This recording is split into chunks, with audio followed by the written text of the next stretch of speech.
Hey guys, quiz 1.05, example 4 here. So we see that the measure of angle BQS, that whole large angle,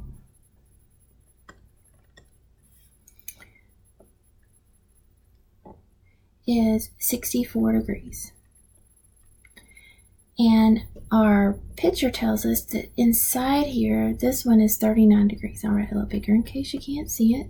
We need to find the measure of NQS, this missing angle here. So we're going to take the whole large angle measure, which is 64, subtract what we know, that 39 degrees, and we get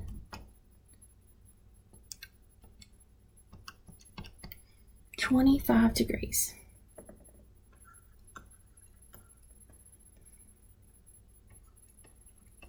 And that is example 4.